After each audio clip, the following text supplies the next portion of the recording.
Alright guys, this is a short video on showing you how to change the oil in your ATV. This is a 2006 Polaris 700 Sportsman, and I haven't changed the oil in this thing probably in 4 years, I guess.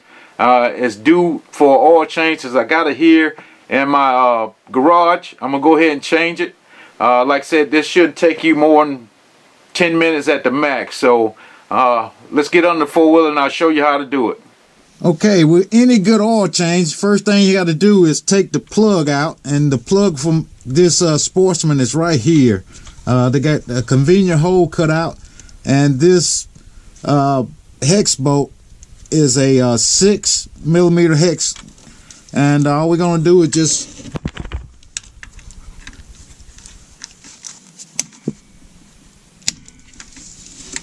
that was in there pretty tight, so just make sure you got the right hex wrench to get it out. You don't want to script that. And we're gonna take this plug out slowly because, like I said, that oil is gonna come out of there, so you don't want to get oil on everything. So I'm gonna remove the hex wrench and get my container up under it. And you want to keep kind of pressure on it just for the bolt don't come out and then all the oil go over your hand. It'd be a good thing to try to warm the four-wheeler up a little bit to get all the oil to drip out, but it's not that big of a deal because, though, like I said, the oil plug is right on the bottom of the engine, so everything should still drain out pretty good. We're just going to put the plug back in it. We're going to hand tighten it first and just clean up all the oil around it before you tighten it up. So now you just want to tighten it up. If I can get my ratchet to work.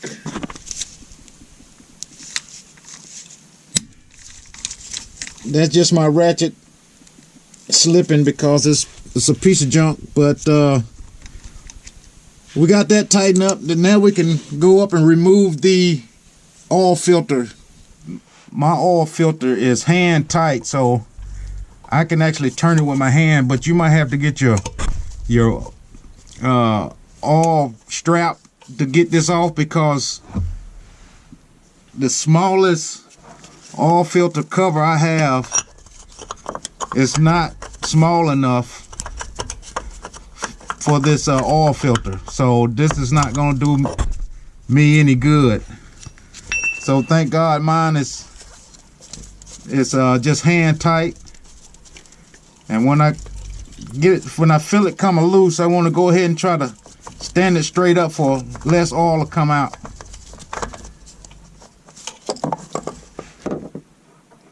Like I said, there wasn't much oil that came out of there, so we should be good on that. But I do see a lot of dirt around the rim where the oil filter goes, so make sure you get your paper towel, rag, whatever, and clean that up before we put the new one on.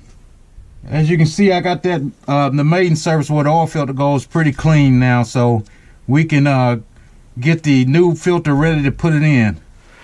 I just want to show you real quick the part number of the original filter that was on the bike. Well, this is not the original filter, but the right filter. But I got me an aftermarket filter here. It's K&N, and you could probably see the number right there. They about the same height and everything, but to let you know, the kit that I bought, the oil change kit, it had a filter with that part number on it, which is, I'm pretty sure to fit on there, but as you can see, it's way shorter than the right filter that goes on the bike. So I didn't feel comfortable about putting this short one on, so I bought me an aftermarket one off eBay, not eBay, but Amazon, and I have that link down in the description for you. So now we're going to get the new one.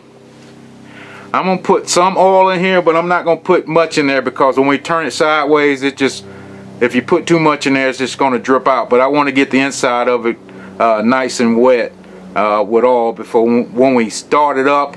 It won't take so long for the oil to get through the filter and get to the engine. So let me fill this up and we'll get back up under the bike. And like I said, I'm just pouring a little bit in here, not too much, and I'm just basically rolling it around. Well, if I don't spill it all over the place, but I'm just basically rolling it around inside there to get the actual filter material inside of there wet. And make sure you put some on the outside seal here for the seal good once you put it on. Don't ever leave that dry, cause it'll leak every time you do it that way. So we got that just nice and wet, and we're gonna go ahead and install it.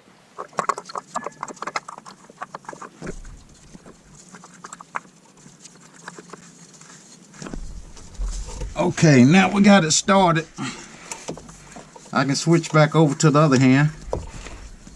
I'm not gonna be able to get a grip on it, so I'm gonna have to use a socket that'll fit on the back of that, because like I said, it's tight, but it's not tight enough that I don't think it would leak. So let me find a nut. Not a nut, I'm sorry. Let me find a socket that'll fit on the back side of this oil filter. Okay, I found the socket is a 17 millimeter to fit on the back of this oil filter. And like I said, I just want to tighten it up. You don't want to go too crazy, but you want it tight enough where it doesn't leak.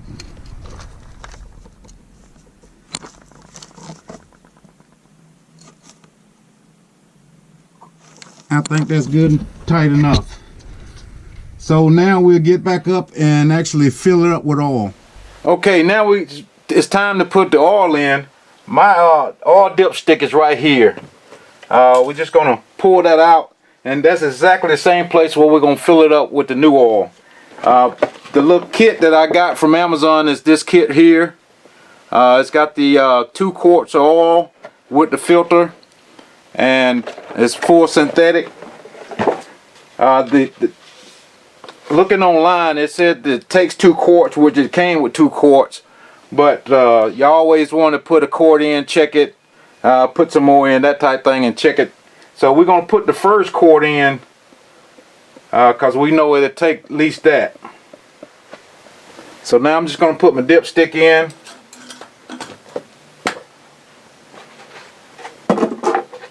Check the level and see where I'm at.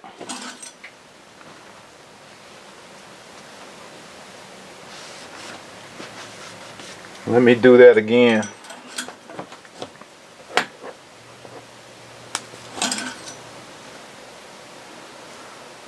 As you can possibly, you might be able to see it, I don't know. There's no oil on the dipstick at all. So we're going to go ahead and put the other quart in. It's quart number 2. We're just going to check it for the last time. We always have to do it twice because there's oil still going down in the dipstick tube, and it'll throw your measurement off.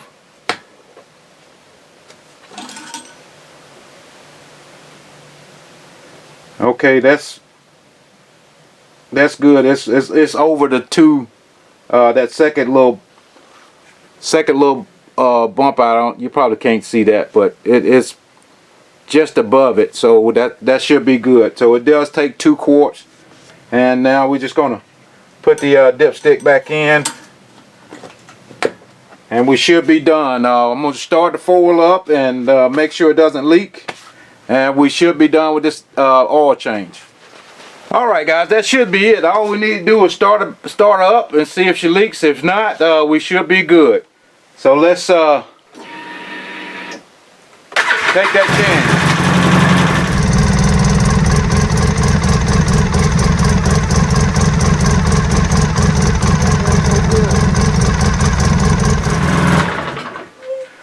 Alright guys, that's it. The oil is changed. So make sure you just take you 15 minutes out of your day and buy that oil changing kit off of Amazon, and you save you a couple dollars from taking your 4-wheeler to the shop and putting on a trailer, and all that stuff just takes time and money. So if you do it yourself, you know it's done right, and that way you can save money and time. So, all right, guys, I appreciate you watching, and I have down in the description everything that I used.